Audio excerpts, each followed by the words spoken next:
It's important to know that, so that when you're married and you start seeing the same stuff that y'all were dealing with prior showing up after marriage, you're not shocked.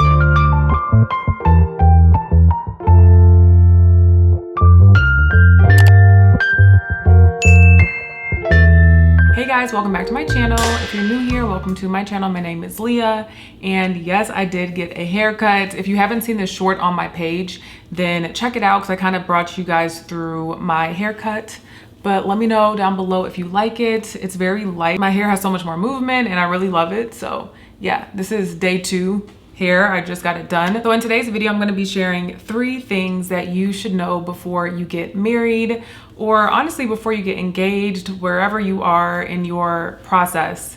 3 things that you should know. I want to thank Dairy Ring for sponsoring today's video. Dairy Ring is a jewelry brand that only allows one person to buy a ring for their lifetime love. They will ask you to sign a true love agreement promising you will love the one to the end of your life. Dairy Ring believes that true love and marriage is romantic and faithful. You should be able to join hands with a person for life after careful consideration. Click the link in the description box to discover all that Dairy Ring has to offer. I just love this ring. It's so timeless, simple, elegance, and it's just all of the things.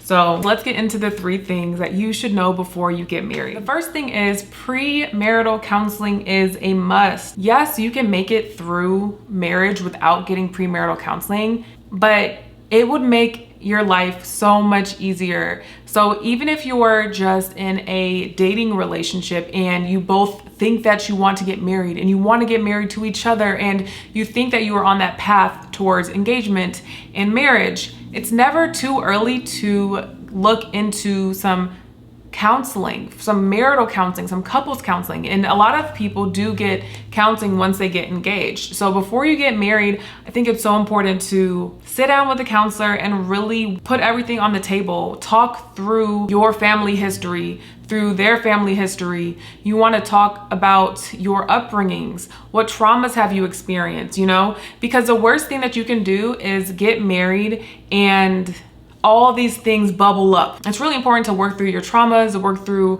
whatever you've experienced and be in good standing.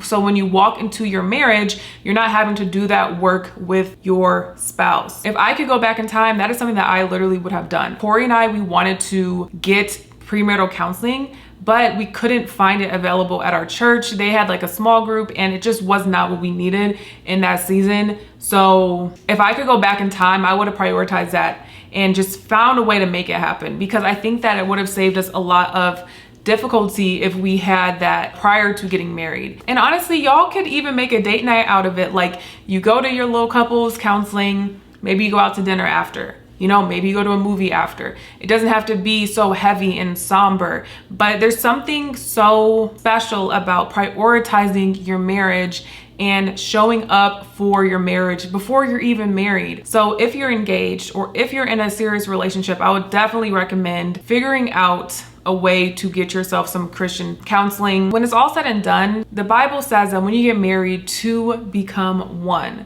And that is not always an easy process. Like even if you're extremely compatible with one another, it doesn't mean that merging and becoming married is gonna be seamless. Corey and I are so similar. We have so many things in common, but we're still so different. And one thing that counseling is really good at is helping you to learn to communicate better. So learn to resolve conflicts better. Things that you might not even really have going on in your relationship at that time. Counseling helps you to look ahead, to plan for those times and to be prepared for those times, you know? So y'all know I could go on and on about the benefits of counseling, but when we ended up getting marital counseling, it was so helpful, and I can't even imagine how much more helpful it would have been prior to getting married. So that is one of my biggest recommendations.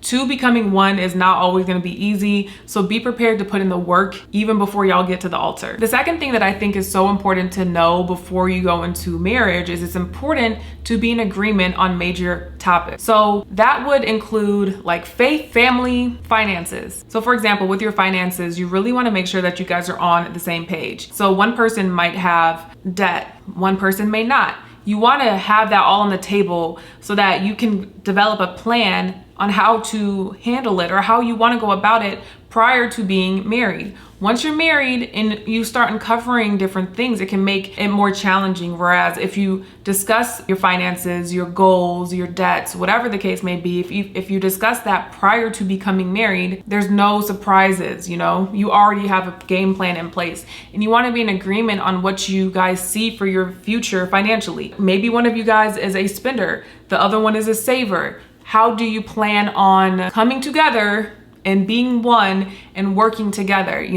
Do you guys plan on merging your accounts together? Do you plan on keeping them separately? Like, you need to have these conversations and come to an agreement, because I just remember always hearing that the number one cause of divorce is finances. And I don't know if that's still true, but that always kind of like got into my head and reminded me of how important finances are and how important it is to be on the same page. Another important thing to agree on is your faith. You want to make sure that you are equally yoked. You want to make sure that you guys agree on things. You just want to have a good understanding of where that person stands in regards to their faith. Do they want to go to church every Sunday? Or do they not want to go to church every Sunday? Is studying the Bible and learning and growing in their faith important? Like, is this person even a practicing Christian? You know what I mean? So I think that as a Christian, it's important to make sure that we are equally yoked.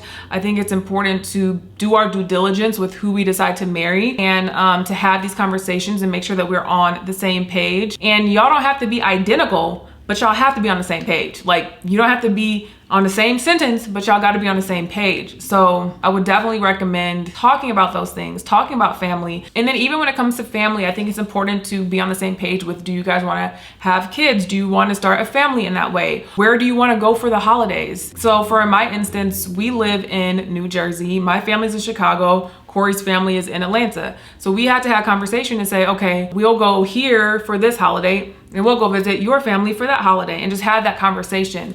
And thankfully we're able to agree on a lot of things. But if you're not married yet and you're in a similar situation, you might want to have that conversation. It's just have an understanding. Like, it is possible that the person could say, I don't want to go home for family. I don't want to see nobody. I don't want to do anything. You know what I mean? And I think that it's important for you to know kind of like what you're signing up for, essentially. Like, be on the same page, have these conversations, and really understand where the other person is at. So the third thing that I think you should know before getting married is that perfection is not realistic. So do not expect perfection from yourself, and do not expect perfection from your spouse. Perfection is not possible. We are all humans. We all are imperfect. The only one who is perfect is God, is Jesus, right? So it's important for us to remember that and to give ourselves grace, to store up allowances for our spouse. So I think with marriage, it's easy to kind of envision the white picket fence and everything's gonna be perfect. As soon as we get married, we're gonna have this perfect life. And it's just not true. Like, you're still the same imperfect person you were before marriage, and so is your spouse. So it's important to know that, so that when you're married and you start seeing the same stuff that y'all were dealing with prior showing up after marriage, you're not shocked. Don't fool yourself into thinking that marriage is perfect. It's not. If we're not perfect and we come together to be married, why would we expect a perfect marriage if we're imperfect on our own? So I think it's important to strive to be the best that you can be, to rely on God to empower you to be the best that you can be, to treat your spouse with love, with respect, with kindness and grace, but to not be too hard on yourself if you're not able to be perfect at it, because nobody is perfect. As I mentioned earlier, coming together and becoming one, it comes with friction. It comes with sometimes some dis-ease. But I want to encourage y'all, if you are newly married, or if you are planning to be married, or even if you're just watching this because you're curious to know what I would say about this topic, just remember, like I said earlier, it's two imperfect people coming together to be married. So you have to continue to work on yourself. You have to continue to rely on God. You have to continue to do your best, but give yourself grace. If I could talk to myself when I was about to get married, I would just encourage myself to get in counseling, to heal myself. I would encourage myself to stay the course, because I think, like I said, there's this idea that marriage will just be easy and flawless, and it's not true. So when you do have hard times and when things are challenging, you'll learn to persevere. And I would just encourage y'all to keep God at the center of your life prior to marriage. Then you can keep God in the center of your life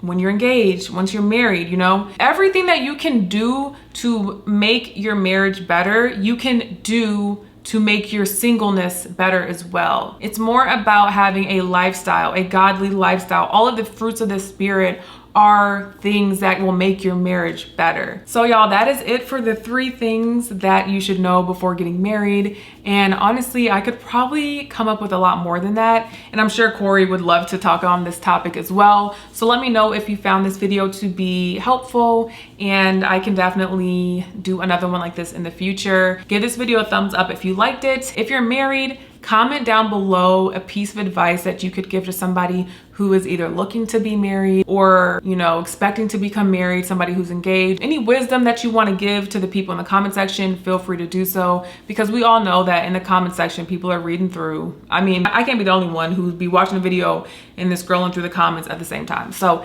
any encouragement versus anything you want to put down below, be sure to do that. Thank you again to Dairy Ring for sponsoring today's video. If you're searching for engagement rings, I would definitely recommend checking them out. I personally played a role in picking out my engagement ring. Corey and I looked at rings together, and I had a few different options, but it's nice to be able to kind of pick out what you like. So if you're interested in checking out Dairy Ring and seeing what they have to offer, be sure to click the link down below. And until next time, I'll see y'all in my next one. Bye.